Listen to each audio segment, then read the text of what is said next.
எனக்கு மிகவும் அன்பான அன்பு சகோதர சகோதரிகளே, கர்த்தர் உங்களை ஆசீர்வதிப்பாராக. கர்த்தர் இந்த நாளை ஆசீர்வதித்து நம்மை பலப்படுத்தும்படி கர்த்தர் நமக்கு கொடுத்திருக்கிற உன்னதமான ஆசீர்வாதமான வார்த்தை என்ன என்று பார்ப்போம். அது ஆதியாகமம் 45வது அதிகாரம் 18வது வசனம். தேசத்தின் கொழுமையை சாப்பிடுவீர்கள் என்று கர்த்தர் வாக்கு கொடுக்கிறார். தேசத்தின் கொழுமையை சாப்பிடுவீர்கள். அழகாய் வேத வசனம் சொல்வது கொழுமையான ஆகாரங்கள், தேசத்தில் இருக்கிற ஒவ்வொரு ஆசீர்வாதத்தையும் நீங்களும் நானும் சாப்பிட வேண்டும் என்று கர்த்தர் விரும்புகிறார். பிரியமானவர்களே, என்னென்ன ஆச்சரியமான காரியங்கள்! ஒவ்வொரு ஊருக்கு போய் பார்த்தால்தான் தெரியும் அந்த ஊருடைய என்னென்ன காரியங்களில் கர்த்தர் எப்படியெல்லாம் ஆசீர்வாதமாய் வைத்திருக்கிறார் என்று சொல்லி. நம்முடைய பாரத தேசத்திலும் அதே போலதான் நல்ல ஆசீர்வாதங்களை கர்த்தர் கொடுத்திருக்கிறார். நல்ல நன்மைகளை கர்த்தர் கொடுத்திருக்கிறார். நல்ல உச்சிதங்களை கொடுத்திருக்கிறார். நாமும் சாப்பிட்டு மற்றவர்களையும் போஷிக்கக்கூடிய அளவிற்கு கர்த்தருடைய கிருபை தயவு நம்முடைய தேசத்தின் மீது இருக்கிறது. அதற்காக நான் கர்த்தரை ஸ்தோத்தரிக்கிறேன். ஆனாலும் சிலருக்கு எல்லாம் சாப்பிட முடியாத ஒரு சூழ்நிலையில் கலங்கி நிற்பார்கள். எனக்கு அது முடியாது பிரதர், இதை சாப்பிட முடியாது பிரதர், இதை சாப்பிடக்கூடாது பிரதர் என்று சொல்லி நம் தேசத்தில் இருக்கிற ஒவ்வொரு இயற்கை வளங்கள் நிறைந்த காரியங்கள் கூட சாப்பிடுவதற்கு தயங்குவது.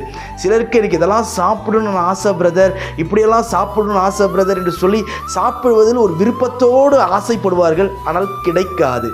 தேவன் சொல்லுகிறார், நீ என்ன காரியத்தை ஆசைப்படுகிறாயோ, என்ன காரியத்தை நாம் விரும்புகிறோமோ அதை கர்த்தர் நமக்கு சாப்பிட கொடுத்து திருப்தியாய் நடத்த அவர் போதுமானவராய் இருக்கிறார். கர்த்தர் நம்முடைய தேசத்தின் கொழுமையை நம்மை சாப்பிட வைக்க வேண்டும். நாம் சாப்பிட வேண்டும் என்று சொன்னால் நீங்களும் நானும் செய்ய வேண்டிய ஒரு காரியம் ஒன்று உண்டு. உபாகமம் 28:1 சொல்லுகிறது, அவர் சத்தத்திற்கு உண்மையாய் செவி கொடுப்பாயானால். நன்றாய் கவனியுங்கள், அவருடைய சத்தத்திற்கு உண்மையாய் நாம் செவி கொடுக்க வேண்டும். பிரியமானவர்கள், கர்த்தருடைய வார்த்தைக்கு நாம் செவி கொடுத்து ஆசீர்வாதங்களை சுதந்திரிக்கிறவர்களாக இருக்க வேண்டுமே தவிர ஒரு நாளும் நாம் நம்முடைய செவியை அடைத்து விட்டு கர்த்தர் தருகிற உச்சிதங்களை நாம் உதறி தள்ளி போடவே கூடாது. அது புத்திசாலித்தனமும் அல்ல. கர்த்தர் நமக்கு உச்சிதங்களை தர வேண்டும், மேன்மையை தர வேண்டும், கனப்படுத்த வேண்டும் என்று சொல்லி கர்த்தர் விரும்புகிறார். ஆனால் ஆண்டவர் எதிர்பார்க்கிற காரியம் என்ன தெரியுமா? நீங்களும் நானும் கர்த்தருடைய வார்த்தைக்கு செவி சாய்க்க வேண்டும். அவருடைய வார்த்தையை நீங்களும் நானும் கவனித்து கேட்க வேண்டும். இன்னைக்கு சிலரெல்லாம் பார்த்தீங்கன்னா செவி அடைச்சிட்டு போயிடுவாங்க. கர்த்தருடைய வசனத்தை கேட்கணும்னா ஒரே போர் அடிக்கும், பிடிக்காது, போயிட்டே இருப்பாங்க. ஆனால் கர்த்தர் சொல்றாரு, நீ செவி கொடுப்பாயானால். எப்படி செவி? ஏனோ தானோ என்றல்ல, உண்மையாய் செவி கொடுக்கும் பொழுது கொழுமையினால் கர்த்தருடைய ஆசீர்வதிப்பார், செழிப்பாய் இருப்பீர்கள்.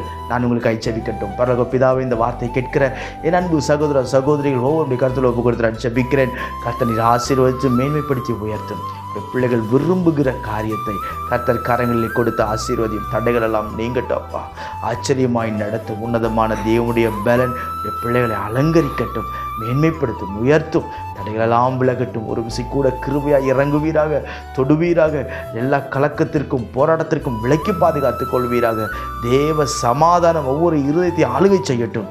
ஆண்டவரே, திருப்தியாய் சாப்பிட்டு சம்பூர்ணமாய் நம்முடைய பிள்ளைகள் சாப்பிட்டு வாழ்ந்திருக்க கர்த்தர் கிருபை தருவீராக. இயேசுவின் நாமத்தில் ஜெபிக்கிறேன் எங்கள் ஜீவனுள்ள பிதாவே. ஆமென், ஆமென். God bless you.